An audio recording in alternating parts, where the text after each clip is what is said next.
పశ్చిమాసియాలో ఉద్రిక్తతలు మరోసారి తారాస్థాయికి చేరుకున్నాయి. అమెరికా, ఇరాన్ మధ్య దాదాపు 2 నెలలుగా కొనసాగుతున్న యుద్ధానికి ముగింపు పలకాలని ఏప్రిల్ 22తో ముగియనున్న కాల్పుల విరమణ ఒప్పందాన్ని పొడిగించాలని జరుగుతున్న శాంతి చర్చల్లో సందిగ్ధత కొనసాగుతోంది.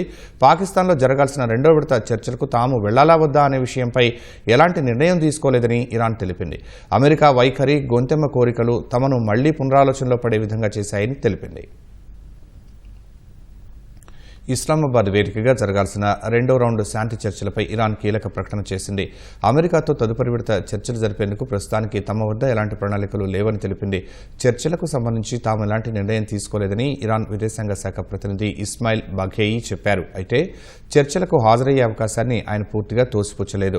అమెరికా ప్రతినిధులు ఇస్లామాబాద్ చేరుకుంటారని అధ్యక్షుడు డొనాల్డ్ ట్రంప్ ప్రకటించిన కొన్ని గంటలకే ఇరాన్ నుంచి ఈ ప్రకటన వచ్చింది. చర్చలు సఫలం అవుతాయని అందరూ ఆశిస్తున్న తరుణంలో ఇరాన్ ప్రకటనతో యుద్ధం ముగింపుపై నీలినీడలు కమ్ముకున్నాయి.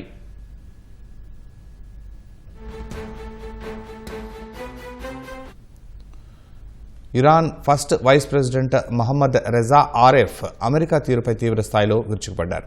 ఆదివారం జరిగిన అత్యున్నత స్థాయి సమావేశంలో మాట్లాడిన ఆయన చర్చల పట్ల అమెరికా విధానం పిల్లచేష్టల్లా ఉందని ఎద్దేవా చేశారు. ఒకవైపు ఒత్తిడి చేస్తూనే మరోవైపు శాంతి చర్చలు అంటున్నారని, ఆ వెంటనే మళ్లీ కఠిన వైఖరి అవలంబిస్తున్నారని మండిపడ్డారు.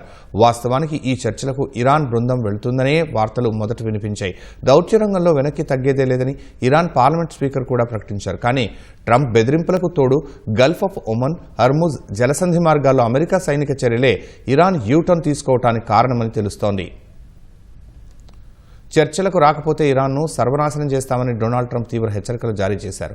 తాము ఇస్తున్న ఆఫర్కు అంగీకరించకపోతే ఇరాన్లోని పౌర మౌలిక సదుపాయాలను నాశనం చేస్తామని ట్రూత్ సోషల్లో పోస్ట్ చేశారు. ఇరాన్ కిల్లింగ్ మెషిన్కు ముగింపు పలుకుతామని, ఇరాన్లోని ప్రతి ఒక్క పవర్ ప్లాంట్ను, ప్రతి వంతెనను కుప్పకూలుస్తామని ట్రంప్ వార్నింగ్ ఇచ్చారు. అణుశుద్ధి కార్యక్రమం, హెజ్బొల్లా లాంటి ఉగ్రవాద సంస్థలకు మద్దతు ఉపసంహరించుకోవటం, హర్ముజ్ జలసంధిపై నియంత్రణ వంటి కీలక అంశాలపై ఇరు దేశాలు ఏమాత్రం వెనక్కి తగ్గకపోవటమే ఈ ప్రతిష్టంభనకు ప్రధాన కారణం. వాషింగ్టన్, టెహ్రాన్ల మధ్య ఉన్న తీవ్రమైన అపనమ్మకమే శాంతికి అతిపెద్ద ఆటంకమని జేడీ వాన్స్ చేసిన వ్యాఖ్యలు ఇప్పుడు నిజమయ్యేలాగా కనిపిస్తున్నాయి. మరోవైపు హర్ముజ్ జలసంధి వద్ద యుద్ధ వాతావరణం నెలకొంది. ప్రపంచ చమురు సరఫరాలో 5వ వంతు ఈ మార్గం గుండానే జరుగుతోంది. అయితే ఈ జలసంధిని మూసివేస్తున్నట్లు ఇరాన్ ప్రకటించింది. అటువైపు వచ్చే ఏ నౌకనైనా లక్ష్యంగా చేసుకుంటామని హెచ్చరించింది. దీంతో వందలాది వాణిజ్య నౌకలు జలసంధికి ఇరువైపులా చిక్కుకుపోయాయి. తమ ఓడరేవులను అమెరికా బలగాలు దిగ్బంధించడాన్ని దురాక్రమణగా పేర్కొన్న ఇరాన్ దానికి ప్రతీకారంగానే ఈ చర్యకు దిగింది. శనివారం నాడు భారతీయ జెండాతో ప్రయాణిస్తున్న 2 వాణిజ్య నౌకలపై ఇరాన్ గన్ బోట్లు కాల్పులు జరిపి వాటిని వెనక్కి పంపాయి. అటు జలసంధి గుండా వెడుతున్న నౌకలపై ఇరానే కాల్పులు జరుపుతోందని ట్రంప్ ఆరోపిస్తున్నారు. అటు ఇరు దేశాల మధ్య శాంతి చర్చలు జరిపేందుకు పాకిస్తాన్ శాయశక్తులా ప్రయత్నిస్తోంది.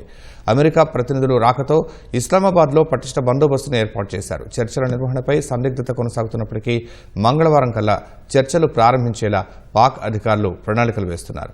ఇందుకోసం అమెరికా, ఇరాన్తో దౌత్యపరమైన సంప్రదింపులను ముమ్మరం చేశారు. ఏప్రిల్ 22తో కాల్పుల విరమణ గడువు ముగుస్తుండటం, చర్చలు ఆగిపోవడంతో గల్ఫ్ ప్రాంతంలో ఎప్పుడు ఏం జరుగుతుందోనన్న ఆందోళన ప్రపంచ దేశాలను కలవరపెడుతోంది.